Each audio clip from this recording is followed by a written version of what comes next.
যদি বলেন মা খাদিজাতুল কুবরা রাদিয়াল্লাহু তাআলা আনহার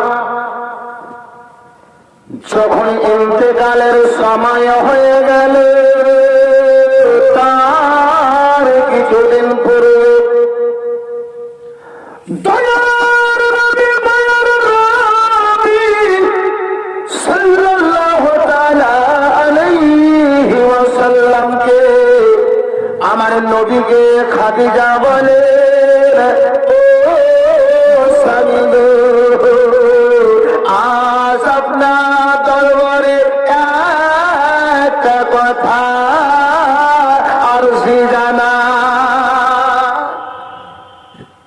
বিবির যদি কিছু বলার থাকে স্বামীকে বলে যতটা তৃপ্তি পায়, পাড়ার প্রতিবেশী কাউকে বলে অতটা শান্তি পাবে না। ঠিক না ঠিক বলেন? আর কোন মেয়ে ছেলে যদি স্বামীর পিছনে যদি পিঠের মতন মুখ করে মুখ নামাই ছুটে, তো বলছে সারা রাত যে ঘুমিয়ে থাকবে, তো ওর উপরে আল্লাহ লানত ছাড়া কিছু নাই। জোরে বলেন। এর জন্য শরিয়াতের হুকুম আছে, এ মা, যদি তোমার মুখে সাবান দেওয়ার প্রয়োজন করে স্বামীর পিছনে যাওয়ার আগে একবার তুমি মুখটা পরিষ্কার করো। ঠিক না ঠিক বলেন?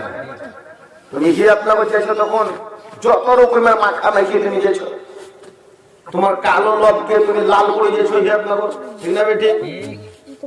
আর স্বামীর কাছে এসার সময় মুখখানা একবারে কিছু কিছু সব মহিলা নয়, কিছু কিছু মেয়ে একবারে লাগছে যে একবারে পিঠে এক পেছে যাকে বলছে। ভজা সামাই গ্রাম হাসি যদি তোমার ফোটাতে হয়, নিজের স্বামীর মুখে হাসিটা ফোটাও, আল্লাহ তোমার প্রতি রাজি হয়ে যাবে।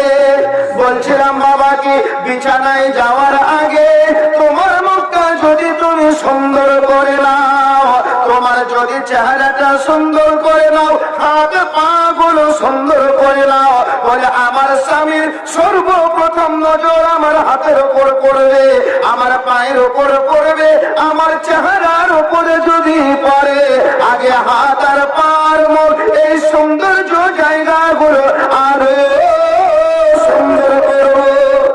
জোরে বলেন। তাহলে এটা মহব্বত বাড়ে না কমে গো? এটা মহব্বত বাড়ে। তো মা খাদিজাতুল কুবরা যখনই কিছু বলার ইচ্ছা হতেন নিজের স্বামীকে বলছেন, কি বলছেন জানেন?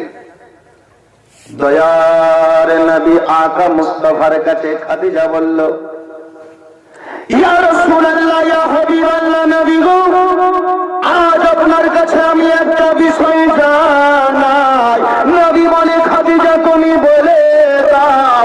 আল্লাহর নবীর কাছে খাদিজা বলল, ওগো ইয়া রাসূলুল্লাহ, ইয়া হাবিবাল্লাহ, আমার মনে হচ্ছে আর আমি বেশি দিন বাঁচব না। জোরে বলেন সুবহানাল্লাহ। আমার মনে হচ্ছে আর আমি বেশি দিন বাঁচব না। আমার বিশ্বনবী খাদিজার কথা কানা শোনার পরে বাবা একেবারে আল্লাহর নবীর চোখে একেবারে জল চলে এলো। বিশ্বনবী আমার খাদিজাকে বাবা এবার ডাকছে, বলে খাদিজা গো, ও গো আমার প্রাণের বিবি খাদিজা, আমার দিকে একটু এগিয়ে আসো, আমার দিকে তুমি চলে আসো। মা খাদিজা রাদিয়াল্লাহু তাআলা আনহা আমার নবীর কাছে যখন এগিয়ে গেলে, নবী আমার খাদিজাকে জোরে ধরে নিলেন বাবা। খাদিজাকে নাড়ার পারে আমার দয়ার নবী খাদিজাকে বলে দিল, ও খাদিজা বলো, আজ তুমি যে মুখে কথা প্রয়োগ করেছো আমি আর বাঁচব না। খাদিজা তোমার কাছে চাইলাম তোমার সঙ্গে আমার বিবাহ, তোমার সমস্ত দৌলত মালগুলোকে তুমি আমার রাহে একেবারে সঁপে দিয়েছো খাদিজা। খাদিজা তোমার কাছে আমি যেদিন থেকে পড়েছি জীবনে আমি অভাব খুঁজিনি, জীবনে আমি কোনো দুঃখ পাই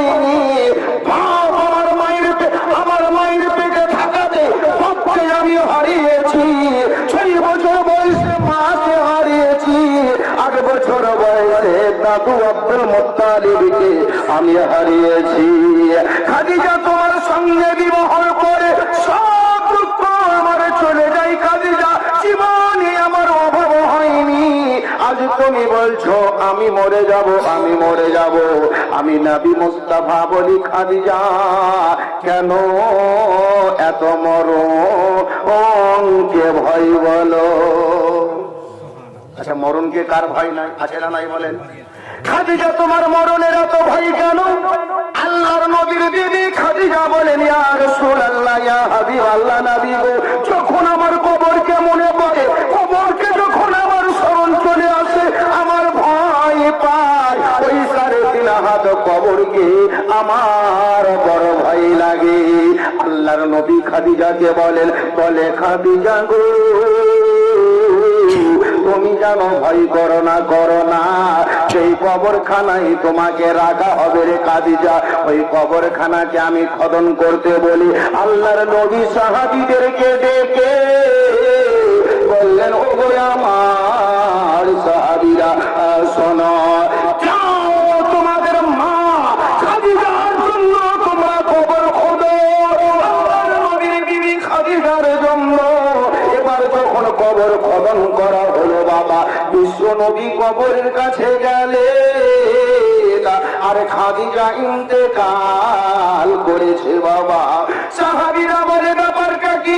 নবী যখন কবরের কাছে এসেছি তাহলে কবরটা দেখে নেবে, কবরটা করে কেমন হয়েছে। আল্লাহর নবী যখন কবরের কাছে বাবা চলে গেলেন, সাহাবীরা বলে ইয়া রাসূলুল্লাহ ইয়া হাবিবাল্লাহ নবী গো, বলে কবরটা কেমন খনন করা হয়েছে বলে না। বিশ্ব নবী আমার বললে শোনো, কবরটা ভালোই খনন করা হয়েছে, কবর খুঁড়তে গিয়ে কোন রকমের ভুল হয়নি। বিশ্ব নবী আমার ওই কবরে এক পা করে যেতে যেতে যেতে ওই কবরে আমার নবী নিজে নেমে গেলেন। কবরে নেমে যাওয়ার পরে আমার দয়ার নবী খাদিজার কবরে একেবারে সাথ হয়ে শুয়ে গেলেন। জোরে বলেন। তখন খাদিজাকে কবরে নিয়ে যাওয়া হয়নি, নবী আগে শুয়ে গেলেন কবরে। সাহাবীরা জিজ্ঞাসা করে ইয়া রাসূলুল্লাহ ইয়া হাবিবাল্লাহ নবী গো, কবরে আপনি আগে কেন শুয়ে গেলেন? নবী আমার বলে সাহাবীদেরকে এমনি আযাব আমি যেটা জানি মানা তানমন সেটা তোমরা জানো না। কবরের জন্যই আমি আগে ঘুমালাম, কবরের জন্য আগে আমি পিলখানা লাগালাম। আমার খাদিজা আমার প্রাণের দিদি কবরকে বড় ভয় করে, কবরকে দেখে বড় ডর করে। এর জন্য কবরে আগে আমি ঘুমালাম। এই কবরে খাদিজার কবরে শান্তি ছাড়া, জান্নাতের হাওয়া ছাড়া আর কিছু হইবে না। যেই কবরে আমার নবী আগে ঘুমিয়ে যায়, আগে স্পর্শ করে নেয়, ওই কবরে জাহান্নাম তো দূরের কথা, আগুন তো দূরের কথা, একমাত্র জান্নাতের খুশবু ছাড়া, জান্নাতের হাওয়া ছাড়া আর কিছু হতে পারে না। এটা মাওলানা আমিরুল ইসলামের কথা নয়, এটা আমিরুল মৌলভীর কথা বানানো বাবা। আল্লাহর নবীর সঙ্গে যার স্পর্শ হয়ে গেছে খোদার কসম করে বলবো তাকে জাহান্নামের আগুন আর স্পর্শ